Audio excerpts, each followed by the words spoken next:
Hi everyone. Today I will finally be tackling, and probably not doing justice, but tackling nonetheless, one of my favorite writers, Fyodor Dostoevsky, and his beautiful writing in Brothers Karamazov, or in Russian, Братья Karamazovы. Someone earlier today had mentioned that this book in particular, this copy right here, has gone through an existential crisis, and I cannot disagree. This book has been with me for a while. It's been my healing balm for difficult moments in life, and I cherish it so much. I will never part ways with it, and it is a well-loved copy. Don't think of it as a torn and neglected one, because it most certainly is not. The way I'll tackle this is the way I did so on Instagram when I went ahead and discussed various parts of the book. The book is divided in parts, and those parts themselves are divided further into chapters. So I'll go ahead and sort of try to mimic the same format that I used on Instagram with the read along that some of you had participated in. For today, though, I wanted to give a broader overview of, first off, why read this book. This is a heavy book. It spans close to, if not over, 1,000 pages. So why invest in it? I could go on and on and on as to why, but I'll keep it short and give 4 reasons that I think would be worthwhile considerations for diving into this book, investing one's time in it, and ultimately, hopefully, getting something in return to carry with you for the rest of life. The first overarching reason is that the themes in this book run through the fabric of our society, even today. For instance, how do we judge criminals? How do parents recover from the loss of a child? Why does suffering exist? What is our relationship with religion? Is there one? Should there be one? A personal favorite of mine is, against the backdrop of so many different characters and personalities that Dostoevsky manages to bring forth, the overarching ones in the 3 brothers themselves, Alexei, Alyosha as his nickname, Yvonne, and Dmitri, or Mitya. These 3 individuals, these 3 brothers, are so different in personality type. It's through these differences that Dostoevsky beautifully manages to blur the lines between good and evil, the lines between one's intent and another's negligence. Some of the not only rationalizations that drive forward these characters and their motives, but also the inner workings of their mind. And Dostoevsky is a master when it comes to dissecting one's inner world. Reason number 2. I think you'll cry. You'll cry reading this book. And if not cry, you'll examine and contemplate the moral landscape of your belief system. Either way, you'll be a better person for it. Reason number 3. Let's just go ahead and prove high-nosed Vladimir Nabokov wrong. I was reading something about Nabokov, and despite already knowing how annoying his views on Dostoevsky had been, my eyes proceeded to do a major eye roll when I read the following passage that I'll quote now. I'm just sorry, Nabokov. I mean, I just can't swallow your opinion when it comes to Dostoevsky. He writes, quote, Dostoevsky is not a great writer, but a rather mediocre one, with flashes of excellent humor, but alas, with wastelands of literary platitudes in between. Wastelands. What?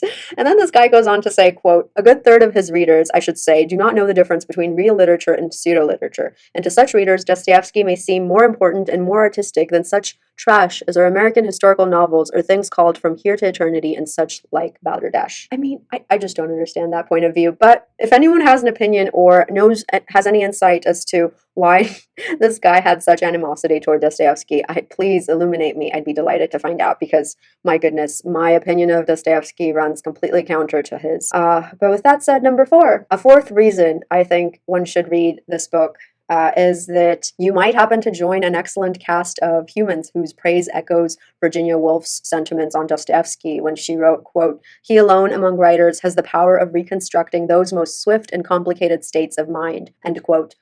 Jung and Freud followed up with their own stellar views, as did many others, including some of the existentialist writers that came later. So there have been many passages that have been pulled out of this book. We have yet to arrive at those passages, at those much analyzed passages that a lot of people point to when discussing Brothers Karamazov. Most of those passages also happen to coincide with one of the main characters, Ivan Karamazov, who is the character actually on whom Albert Camus, an admirer of Dostoevsky's, based much of his philosophical endeavors on. Dostoevsky's beginning note in the book, a plea for our patience as he lays the groundwork, has arrived at receptive ears, I hope. I think one consideration to make is the hope that one stays afloat when reading Dostoevsky, despite the convoluted Russian nicknames that might appear, or the patronymics and the usage of that, or simply the length of the book itself. And before one gets to those really meaty passages, here are some of my initial impressions when it comes to the book. We are confronted by an ordinary and less than impressive Russian man,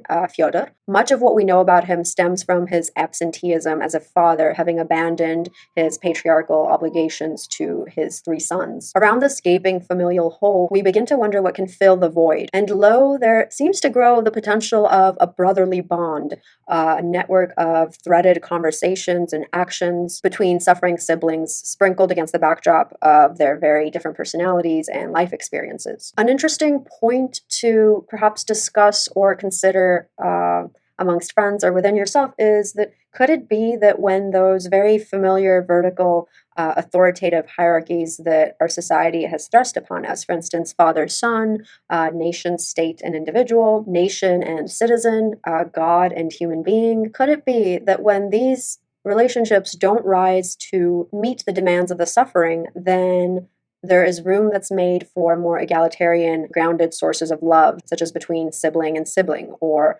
neighbor to neighbor, human to whatever else? Not sure. There's some analysis, for instance, in Anna Berman's work from Princeton University in what she titled, quote, the siblings in the Brothers Karamazov, that reminds us, far from the echo chambers of socialism, Dostoevsky was not a socialist, quote, the model of brotherly love and support does not require that all brothers be equally endowed, but instead that they treat each other as equals, prepared to both give and receive aid, end quote, rather than seek from above, for instance. It does make you think what Dostoevsky is up to and what it means to have so much tension that he builds up from the get-go between father-son and then trickles down over to brother in this case. I'll also dive into the differences between the 3 brothers themselves that form the crux of this novel, but full disclosure, I do think I have a crush on Yvonne.